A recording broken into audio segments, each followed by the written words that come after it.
Hello বন্ধুরা, আজকে আমি একটি নতুনত্ব ভিডিও নিয়ে আসলাম।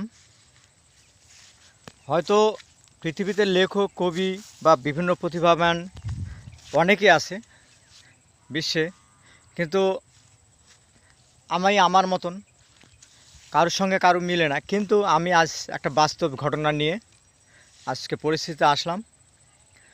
ঘটনা হচ্ছে, মানুষ হয়তো একজনের শিক্ষা পুঁথিগত বিদ্যা আছে, অর্থ আছে, সেই হিসেবে দেখা গেল একজনের পুঁথিগত বিদ্যা নেই, অর্থ নেই, কিন্তু তার কথাবার্তা, চালচলন, গুণগত মান প্রকৃতির মতো।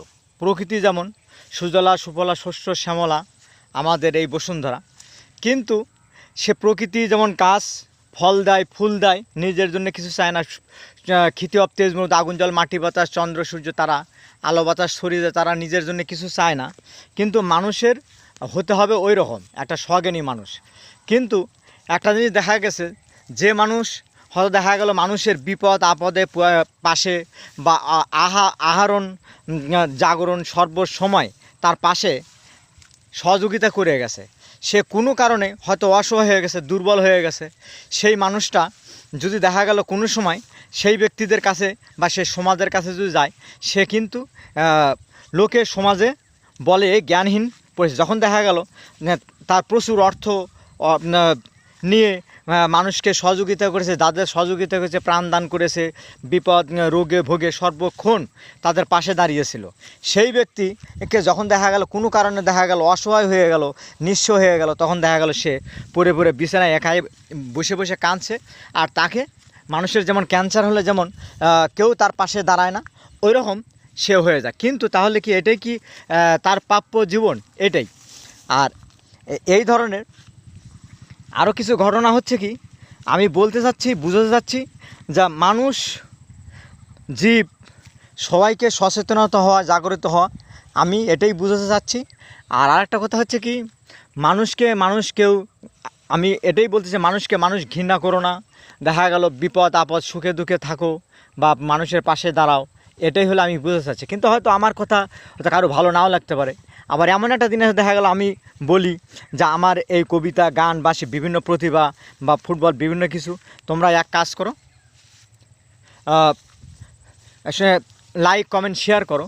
কিন্তু তাতে দেখা গেল কিছু লোক বলেও বসে যে তোমার এইসব ভালো না, উমুক তুমুক, এসব প্রতিভা ভালো না।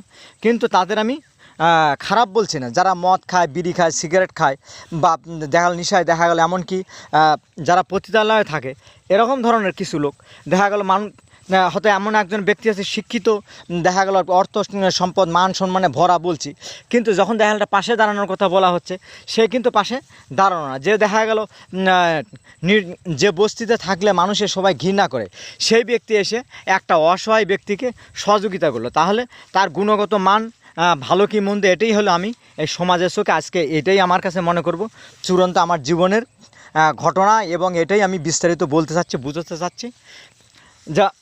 যে নিষিদ্ধ পল্লীতে বসবাস করে, সে যদি একজন মানুষের পাশে দাঁড়াতে পারে বা অসহায় বিভিন্ন কারণে অসহায় বা বিভিন্ন পরিস্থিতি নিয়ে সে একটা নোংরা পরিবেশে থাকে, সে হলো মানুষের পাশে দাঁড়াচ্ছে বা যে কোনো সহযোগিতা করছে। আর একজন দেখা গেলো শিক্ষিত দেখা গেল উচ্চ বর্ণে উচ্চ বংশে জন্মগ্রহণ উমুক তুমুক করেও দেখা গেল মানুষকে বুঝাতে চাচ্ছে, যখন দেখা গেল বলতে যাচ্ছে আমাকে একটু সহযোগিতা করতে, একটু জল দাও তো, তখন তাকে ঘৃণা করে তার পাশে না দাঁড়িয়ে সে দেখা গেল তুচ্ছ মনে করে দূর দূর করে সাই করে তাড়িয়ে দিল। এটাই আমি বুঝতে চাচ্ছি, তাহলে কোনটা ভালো কোনটা মন্দ, এটাই আমি সমাজের চোখে তুলে ধরতে চাই। আর আমার এই কথার উপরে পরিস্থিতিতে যে কয়জন লাইক কমেন্ট শেয়ার করবে, যদি ভালো করবে যারা, তাদের কাছে আমি মনে করবো এটা আমার কথাটা বুঝেছে, আমি সেই বোঝার উত্তরটা চাচ্ছি। আমি তো যেটুকু বুঝি যে মানুষ পাশে দাঁড়ানো এটি হলো উত্তম সায়, কিন্তু এখন অনেকে বুঝতে চাচ্ছে না, বুঝতে চাচ্ছে না। তাহলে আমার এই কথার উপর ব্যাস করে কতজন লাইক কমেন্ট শেয়ার করে, তার উপর ব্যাস করে আমার একটু মনে সান্ত্বনা দেব। নমস্কার।